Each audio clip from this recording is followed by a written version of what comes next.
turning complex legal jargon into everyday talk. That's WFTV's Law Talk, sponsored by Community Legal Services.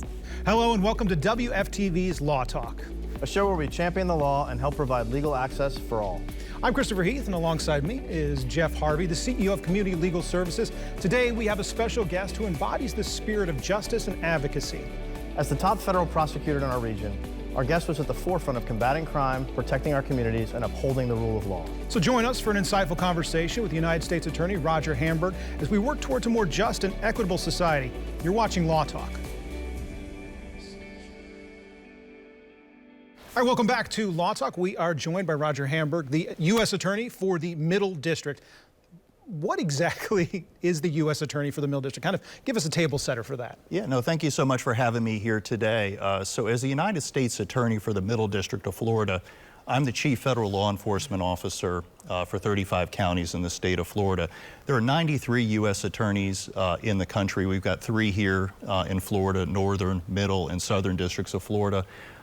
We cover the second largest population in the country in my district. We've got 5 offices in Fort Myers, Tampa, Orlando, Ocala, and Jacksonville. We're part of the United States Department of Justice. When people hear about the Department of Justice, they often think of lawyers who live and work in D.C., and there's certainly excellent lawyers who live and work in D.C. who work for the department. Most of the department lawyers work at U.S. attorneys' offices, and they are lawyers who live and work in your community. So the over 140 lawyers in my 5 offices, they go to the same schools as the people in the community. They shop at the same shopping marts, and we're just part of the community. And that really informs what we do, because we consider ourselves to be public servants who are doing the work of the people of this district in the United States. And your office runs the gamut. I mean, we're not talking about just one specific narrow focus, because it is U.S. Attorney's Office. It's pretty much everything that touches federal law. Yeah, we are the ones who represent the United States in federal court, and that involves criminal cases, it involves civil cases, asset recovery cases, it involves appellate cases. Most people know us for the criminal cases that we prosecute, and that's most of what the prosecutors in our office are dedicated to doing, and they run the gamut. And these are often significant cases that get prosecuted in federal court. I mean, last year our fraud cases, we had over $200 million in restitution. We do a lot of violent crime and drug trafficking cases. We prosecuted over 250 people for violent crime offenses, seized over 400 firearms. Our drug trafficking cases resulted in the seizure of over $1 billion, and that's billion with a B, in drugs. One thing we also do is we try to get money back for the victims in our cases. So our asset recovery and civil divisions over the last 2 fiscal years have recovered over $200 billion. But a big part of what we do as well is we do civil enforcement of various statutes. And one of the top priorities we have at the United States Department of Justice and the U.S. Attorney's Office is protecting people's civil rights. So Community Legal Services does a lot of work in the enforcement of the Federal Fair Housing Act, and I know your office does as well. Can you tell us a little bit about what type of work that your office does in that regard?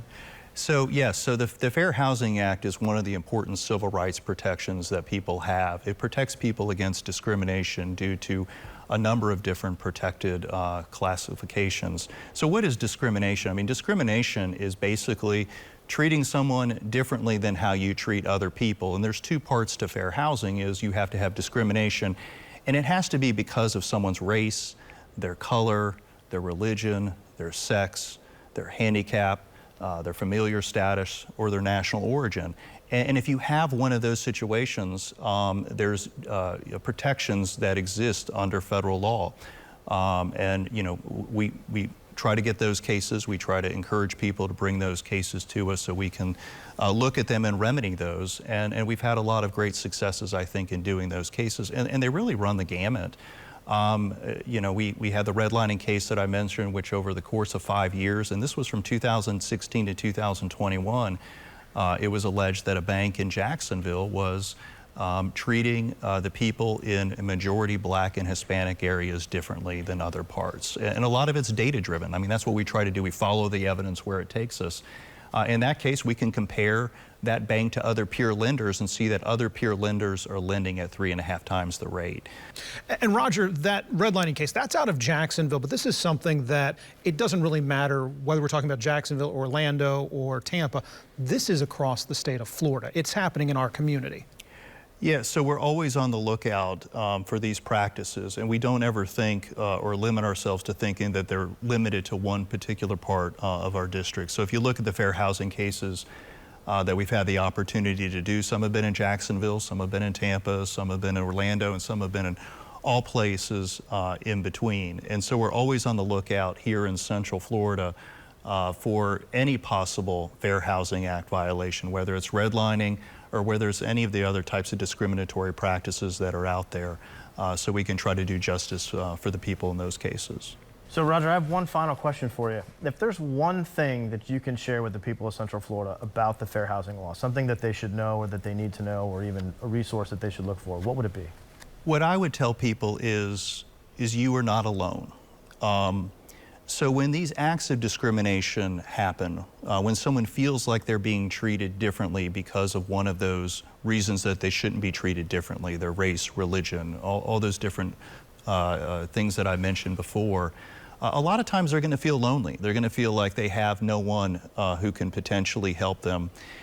This is sometimes a complicated area of the law, and so what I want people to know is you don't have to figure it out yourself. If you think this has happened, it probably has. And what we would ask is for you not to feel like you're alone and to reach out to my office, because one of the things we do at the U.S. Attorney's Office is we try to serve the community by providing access to the lawyers in my office. So we have a civil rights unit.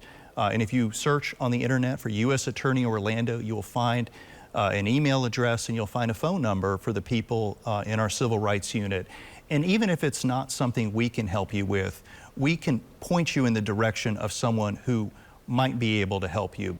We so rarely get to kind of, pull back the veil and see what's going on over there. And I do appreciate you stopping by and talking to us today. And we'll be right back.